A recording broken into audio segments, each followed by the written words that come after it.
And who are you? The victor. You are a bitch. With mommy issues. Hey guys, it's Dakota. Welcome to my channel. Today I am yapping about the Hunger Games. Once again. I don't have a script. I don't have an intro.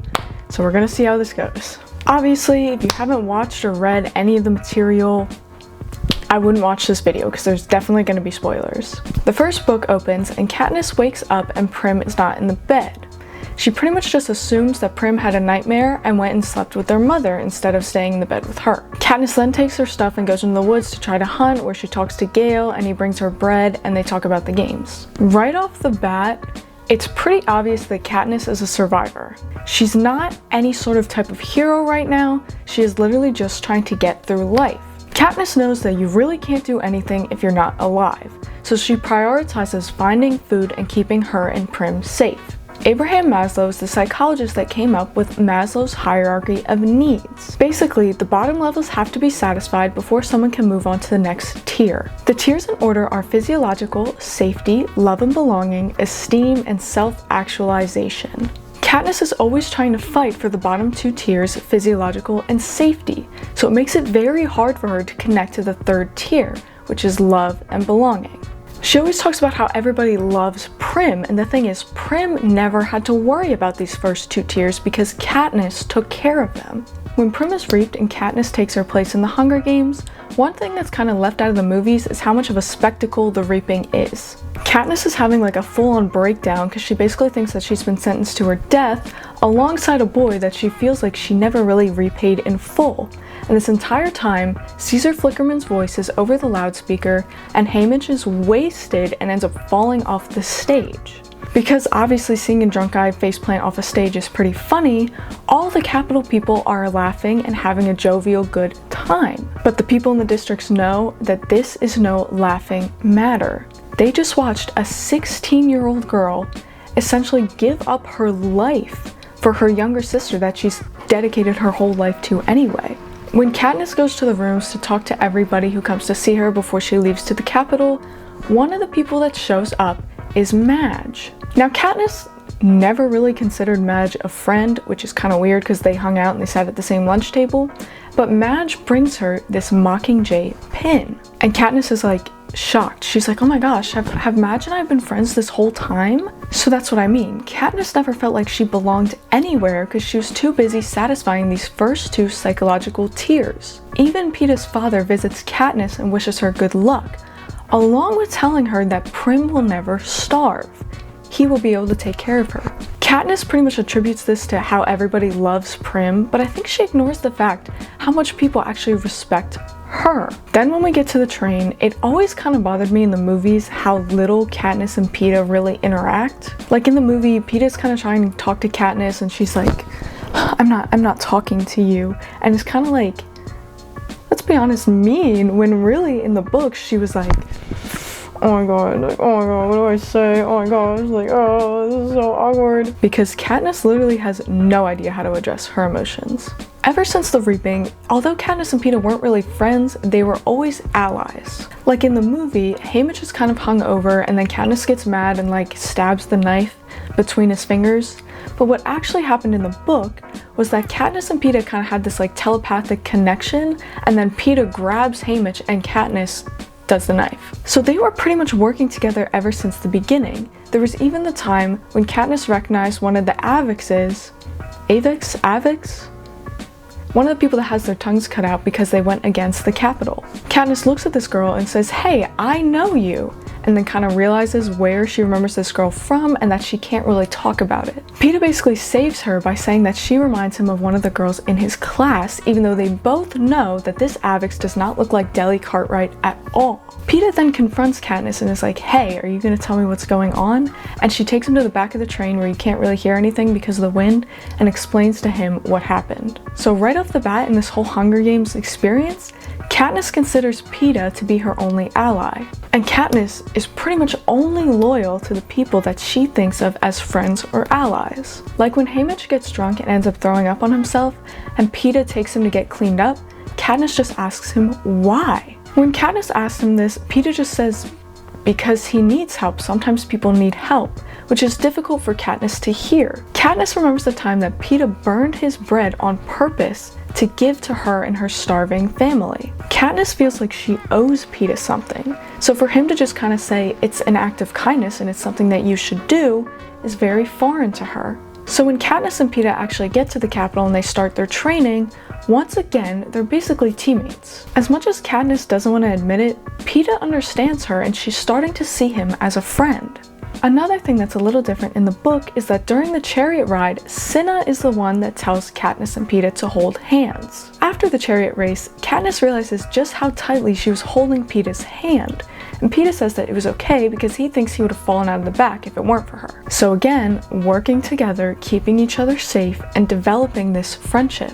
And then comes the iconic interview where Peeta drops the bomb that he is in love with Katniss. Katniss finds this offensive because she thinks now that every nice thing that Peeta's ever done for her, he expects her to do something back, which is love him. And Katniss is not one to be told what to do. Katniss acts very rashly. After her and Peeta exit the stage from their interviews, she shoves him into a vase and he falls on the ground. After being talked down a little bit by Haymitch, Katniss feels very regretful. She realizes that Peeta's about to go into the games with ripped up hands and he was just trying to help her. Again, she feels like she owes him something that she can't really do. The night before the games, Katniss goes to the roof of the building and ends up finding Peeta, who also can't sleep. They end up having this great conversation about the games, and Peeta ends up saying that no matter what happens, he doesn't want to die as somebody else. He doesn't want to become what the Capitol wants him to. In Maslow's hierarchy of needs, Peeta is in the esteem or self-actualization tiers. He understands himself, he understands others, and he wants to keep his humanity no matter what happens. Which we all know is a nice foreshadowing for later. Fast forward to during the games, Katniss thinks that Peeta betrayed her to join the careers, but there's still that little part of her that wants him to stay safe. And then, Katniss becomes allies with Rue. Rue is very small, she reminds her of Prim, and she's very much in need of protection. And I think that that's what attracts Katniss to her the most. Katniss really is a big sister. Rue being impaled by the spear and Katniss singing her to sleep is the first signs of rebellion. Katniss didn't realize that she was rebelling. She was just trying to make this little girl feel safe. And that's the problem. It's an act of rebellion out of the goodness of her heart. It's not rebellion for blood, it's not rebellion for revenge, it's simply because she loves this little girl and she knows that she doesn't deserve to die in this way. And I actually really like in the movies that they showed District 11 revolting after this, because Katniss's act of kindness sparks this revolution where people do want the violence and want the revenge. Then, the Capitol announces that both a girl and a boy from the same district can win at the same time. And Katniss sees this as her opportunity to repay Peeta. Peeta has saved Katniss multiple times at this point, including putting his life on the line against Cato so that she could get away during the Tracker Jacker attack. When Katniss finds Peeta, he is pretty much on his deathbed, and yet he still has this wit and spirit that she still does not understand.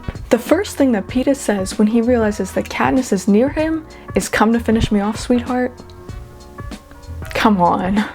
Peeta knows that Katniss is very strong, so that having her around is going to help her protect him and him protect her. And protecting Katniss has basically been Peeta's whole goal this entire game. The cave scene is where Katniss and Peeta's relationship really gets developed. They banter a lot, they talk to each other, and even though they're in this horrible situation, they're actually enjoying their time. One of the things that happens in the cave is that Peeta tells Katniss to tell him a nice story where something good happened. Katniss ends up telling the story about how she got Prim's goat and acknowledges how good Peeta is at listening. She kind of attributes this to basically playing a part like how he did with Caesar Flickerman, when really Peeta was probably just interested in the story. When they get the news that Peeta's life-saving medicine is in the cornucopia, Katniss immediately says that she's going to get it. And Peeta actually fights with her. He fights with her and tells her that she's not allowed to risk her life for him, even telling her that he will drag himself through the woods after her, yelling and screaming so that Cato can kill them on the way. And she fully believes him and acknowledges that he's probably strong enough to do it. She ends up tricking Peeta into taking sleep syrup and goes and gets the medicine anyway. When Katniss gets back to the cave after getting the medication, she's bleeding really terribly from a spot above her eyebrow from her run-in with Clove. She injects Peeta with the medicine and then immediately passes out from blood loss. When Katniss wakes up from being passed out, she realizes that Peeta has been taking care of her this whole time. All of a sudden, those first 2 tiers on Maslow's hierarchy of needs are fulfilled, and she can enter the 3rd tier, which is love and belonging. This cave scene is where Katniss falls in love with Peeta, whether she realizes it or not. When Katniss explained what happened at the cornucopia with her and Clove and Thresh, she ends up talking about how she thinks that her and Thresh would have been friends. Peeta then says something very hard-hitting. He says that he hopes that Cato kills Thresh so that they don't have to. Katniss's immediate reaction is that she doesn't want Cato to kill Thresh, and she doesn't want to kill Cato because she doesn't want to kill anybody. Again, she's passed these first 2 tiers of just keeping herself safe and reached the point where she's thinking about others as well. There's continued character development during this scene, and Katniss relies much more on Peeta than she did in the beginning. At the end of the game, when the dogs are released and Katniss and Peeta have to fight Cato, they again work together to knock him off the cornucopia. Katniss actually ends up mercy killing Cato because the dogs are shredding him apart so badly. When Katniss mercy kills Cato, she immediately starts thinking about how the odds were in his favor. Cato was from District 2, he was the strongest, he had Clove on his side, and he had body armor. Katniss is not a favorable winner, she's not a warrior, she's just a survivor. And that's what sparks the revolution in the districts, because they are just like her. The people in the district are not like Cato, they are not big, they're not strong, they're not warriors. They're like Katniss, just trying to keep the people that they love safe. When the games are over and they're doing all their interviews and everything, Katniss is still relying very heavily on Peeta for emotional support. I really do think that she loved him at this point, and she loves the fact that she is someone that's taking care of both her safety and her emotional needs. And when Katniss and Peeta are about to step back onto the platform at District 12, Haymitch ends up letting it slip that originally this whole love story was fake. Peeta is obviously very hurt by this, but he understands. He says, you know what, you did what you had to do, and we both survived.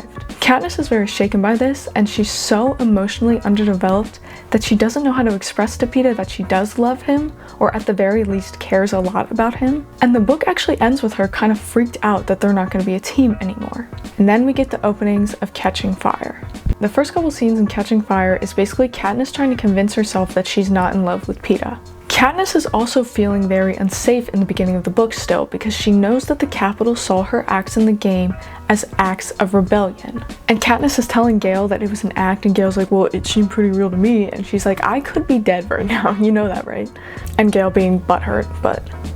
So the first kiss that Gale and Katniss actually have in the book is literally nothing. Katniss is on the ground from like sliding under the fence from being in the woods, and Gale helps her up and literally pulls her and kisses her, and she does nothing. She doesn't kiss him back, and her first thoughts are, I got too much to worry about than to worry about you right now.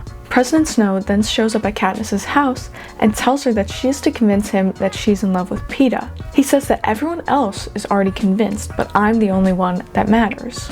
When Katniss goes on the victory tour, it's actually kind of exposed that she's the emotional one, and Peeta's actually the one that's very good at keeping himself composed. It definitely has something to do with the fact that she never learned how to handle her emotions because these first 2 psychological tiers were never met. Katniss then realizes that she is probably going to have to marry Peeta, which she doesn't want to do because she doesn't want to be forced into doing anything. And the first thing Haymitch says is, you could do worse. When the victory tour is over, Katniss finds Gale and talks about how they should run off into the woods like they always talked about. But this time, she includes a lot of other people. Instead of just her, Gale, and their families, Katniss also wants to take Peeta and his family and Haymitch as well. This intense loyalty that she feels to these people is what drives her character. Gale decides that he doesn't want to go into the woods with Katniss when Katniss tells him about the revolts in the other districts. Gale wants blood, he wants revolution, and he wants the fall of the Capitol. Katniss just wants to keep her and everyone she loves safe. When Gale storms off, Katniss ends up finding 2 women from District 8 that are on their way to District 13. They suspect that there's some sort of activity happening in District 13 because the live feed that the Capitol puts out is actually looped. They say that in the corner you can see the same Mockingjay fly through over and over and over again. Katniss doesn't really believe them, but she gives them all the food that she brought for her and Gale and sends them on their way. When Katniss gets back into town, she realizes that Gale is being whipped at the whipping post, and that one of her peacekeeper friends, Darius, has also been whipped and knocked out. She immediately uses her body to shield Gale from getting whipped again and ends up getting a lash to the face. Haymitch then jumps in and forces the peacekeeper doing the whipping back and says that Katniss is the darling of the capital. This head peacekeeper is very angry and ends up saying a bunch of stuff is going to change now that he's in District 12. They end up taking Gale back to Katniss's mother so that she can help heal him. And during the healing process, Katniss kisses Gale because she really doesn't know how else to help him. Gale even says, "You only kiss me when I'm in pain." Another thing that actually happens at this point is that Gale is asleep on the table after his treatment, and Peeta actually comes and says, "I'll watch him so you can go rest." Even though Gale is Peeta's competition and he knows that Katniss could realistically pick Gale, he still elects to try to keep him safe. When Cinna and Katniss' styling team come in to have her try on wedding dresses for her marriage to Peeta, she ends up talking to the stylist a lot. The stylist kind of let her know which districts are revolting, like they couldn't get seafood because District 4 was having a revolution. And after this, the stylists are talking about a party. I think it was about like feathers, and one of them didn't know that she had to wear feathers.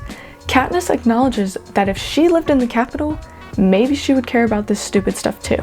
Katniss is starting to enter her esteem and self-actualization tiers because she realizes that her and the people of the capital really aren't that different. Whereas Gale is still stuck in the first two tiers where he's like, no, we're not alike at all. Then with the announcement of the Quarter Quell, both Katniss and Peeta go to Haymitch and ask him to protect the other one. And when they get to the train, Darius, the peacekeeper that was helping Gale, has been turned into an Avox. Avox, I still can't say that word. Snow is deliberately trying to get to Katniss by saying, hey, this is this person that you care about. Look what I did to him. When they get into training for the games, it's kind of apparent that Katniss likes to collect losers.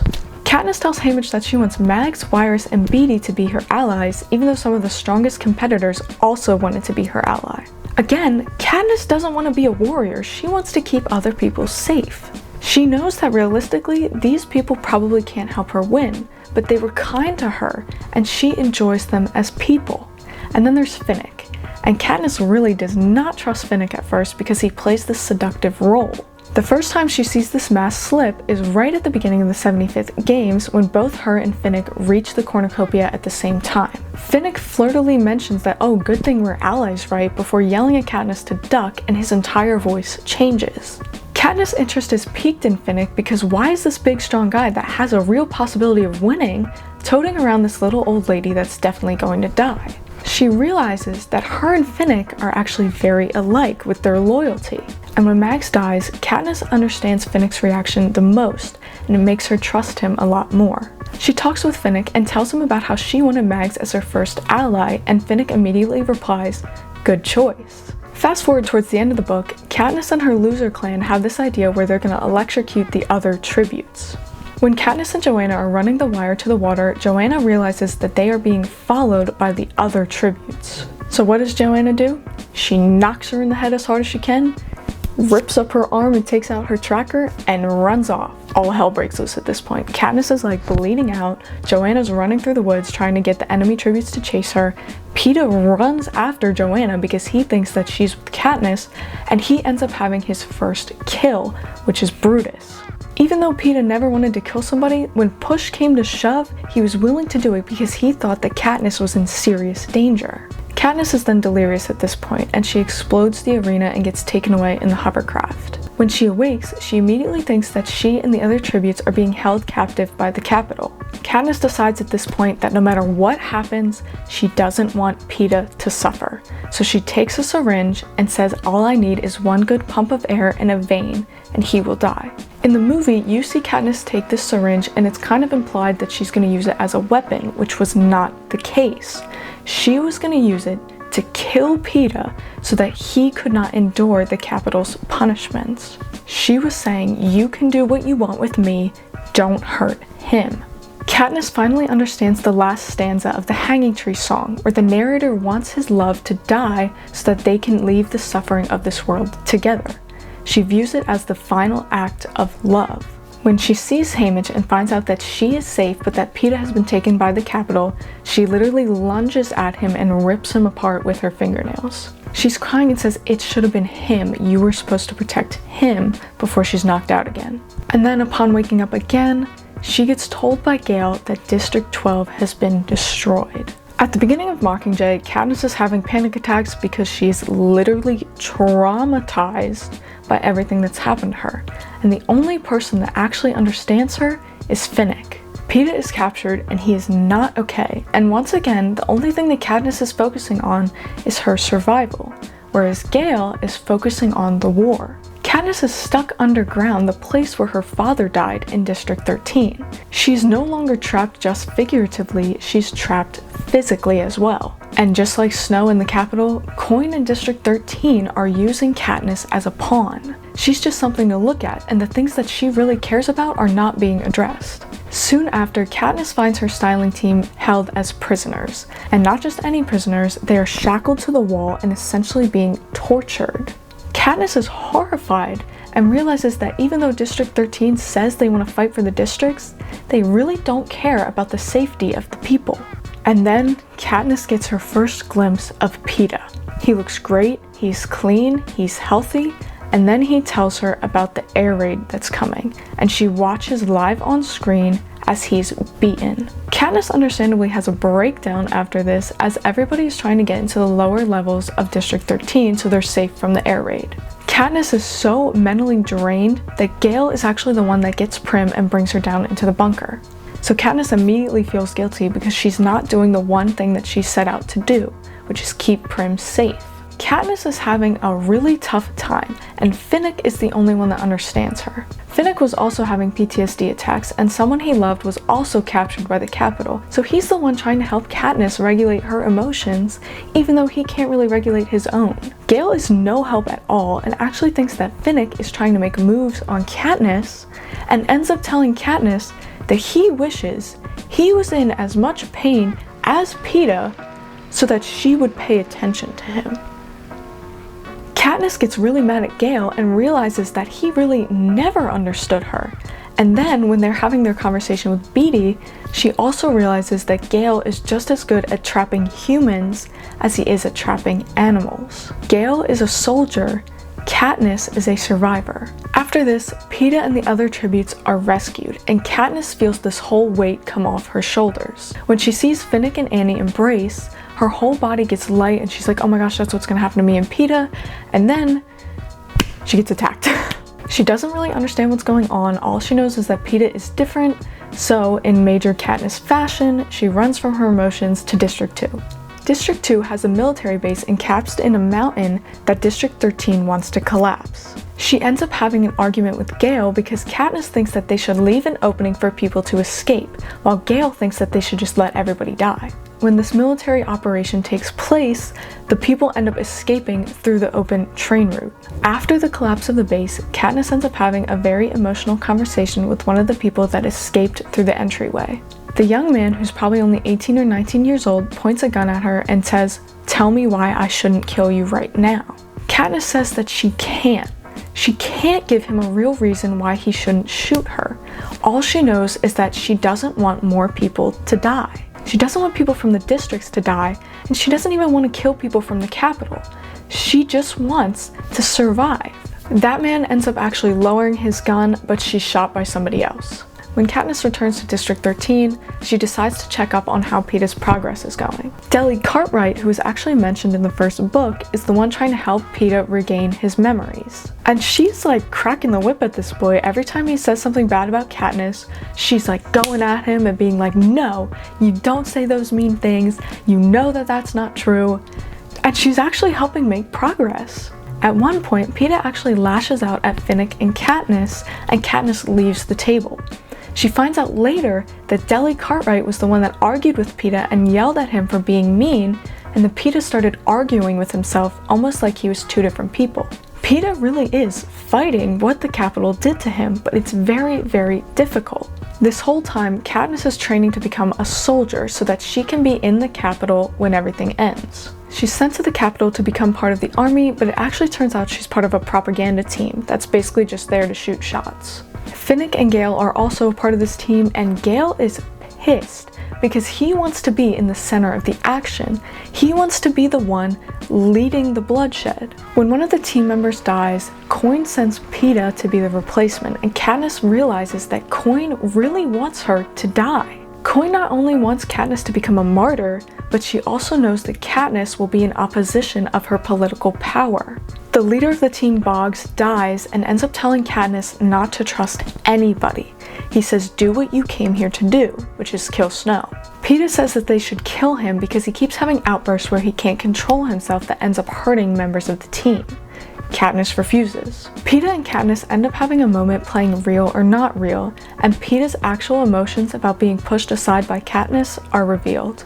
Then they're chased by Mutts. Finnick lives happily ever after with Annie. And Peeta again thinks that they should kill him because he can't control himself. He's having a panic attack, and Katniss actually kisses him to get him to calm down. Peeta and Gale also have a moment where they talk about who they think Katniss will choose, and end up agreeing that they think she's going to choose whoever's going to help her survive. And Katniss feels very hurt by this because it makes her feel like she's the one that's been using other people when she's the one that just wanted to keep them safe. And then right at the end of the games, Snow is inviting all the people of the capital to his mansion for safety.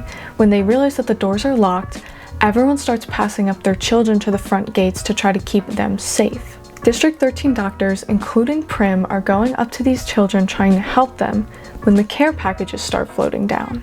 These care packages that always brought the children very good things all of a sudden explode and kill most of them. Katniss gets hurt during this explosion, and when she comes to, she immediately acknowledges that Prim is dead. And when Gale comes to talk to her, she realizes that he knew what was going to happen. Just like with the Hunger Games, Katniss knows that there was no real reason for these kids to die, but in Gale's mind, it's war and people have to die. Katniss literally stops speaking. She's so emotionally wrecked that she cannot express things in words. But she does start to sing. Katniss has become the ultimate Mockingjay. Katniss ends up finding President Snow in his greenhouse, and she realizes that he and Coin are very similar. Coin even brings up the idea of having a ceremonial Hunger Games with the children of the capital. Katniss knows that she has to break this cycle of violence, and that getting revenge on the people of the capital is not the way to do it. When Katniss walks into her ceremony to kill President Snow with the bow and arrow, she actually deliberately misses and shoots Coin instead. Even though Coin is a different president, Katniss knows that nothing will change under her rule. She goes on trial and ends up back in District 12, and poor emotionally wrecked Katniss ends up grieving Prim exactly the same way that her mother grieved her father. But Peeta arrives and helps Katniss pick up the pieces of her life and look to the future instead of always being stuck in the present. Although Katniss is so traumatized by the events that took place in the last 2 years, they allow her to pass through the physiological and safety levels of Maslow's hierarchy of needs and start to love Peeta and love herself and grow as a person. And it was always Peeta, because Peeta was the one that was going to allow her to do these things. When Katniss talks about Gale in the first book, she says that everyone expects them to end up getting married, even though she really never wanted to get married at all. But with Peeta, even though people in the capital expected them to get married, she got to a point where it was just her decision, and she wanted to marry Peeta. With Peeta, Katniss wants marriage, and she wants kids, and she wants the peaceful life that he can give her. And that's why it was always Peeta. It was always Peeta.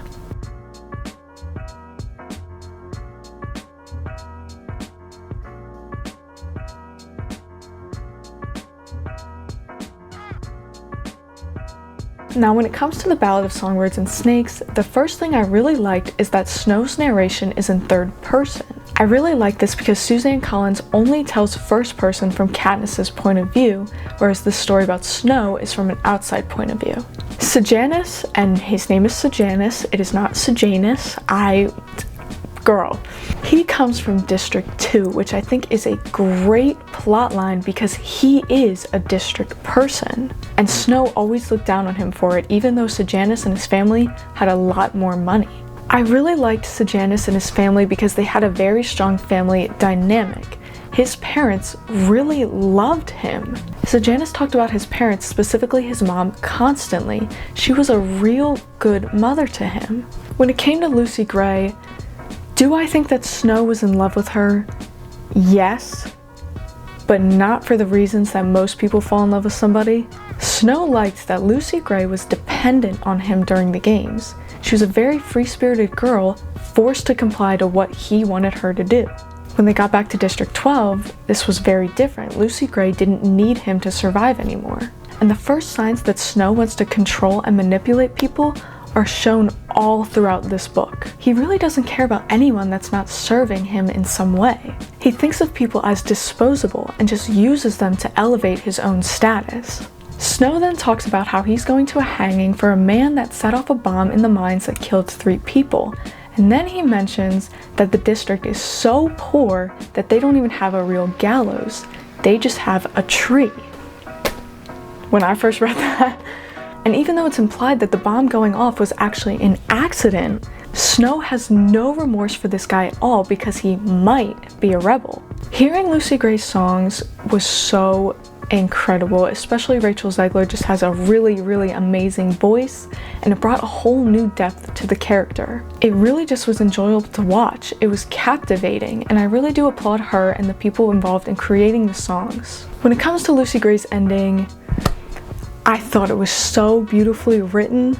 In the Ballad of Lucy Gray, it talks about how Lucy Gray just disappeared one day and nobody ever found her.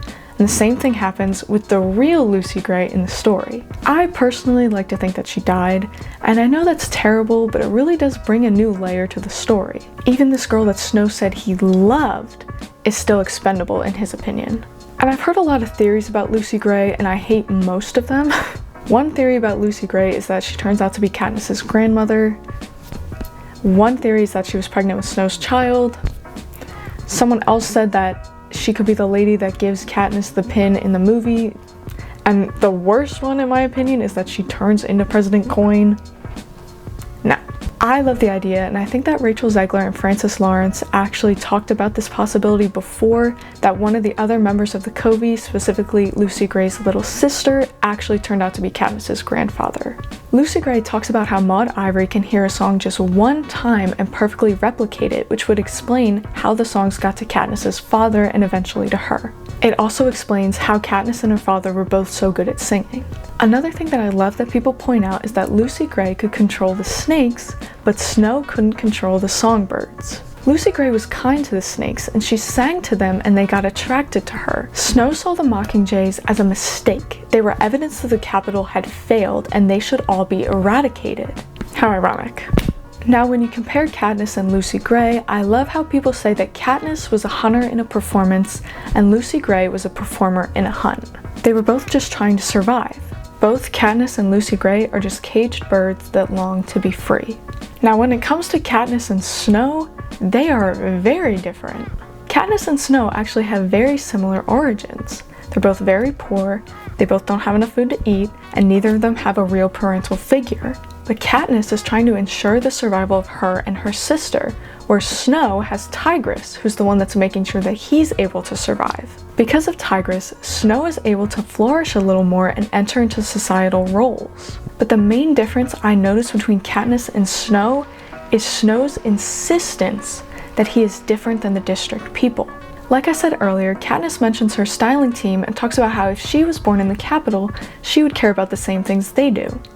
Snow never feels like that. He consistently looks down on the people from the districts, including Sejanus. And when it comes to Lucy Gray, Snow justifies his love for her by insisting that she is not really district because she's part of the Covey.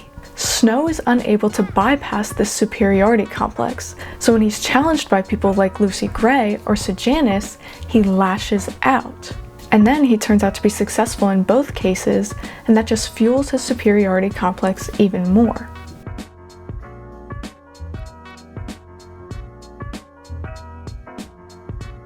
Snow's a bitch. But I have to point out this one thing because I think that it's really cool. In the Mockingjay movie, Katniss's styling team is not actually present, but Effie Trinket is. Because Effie doesn't have her wigs, she wears this headpiece that she says was all the rage years ago. And guess what Tigress Snow is wearing in the Ballads of Songbirds and Snakes movie? I just think it's so cool that the costume department decided to do that. I got nothing else, and I got no outro either. Let me know your thoughts in the comments below, and as always, have a great rest of your day.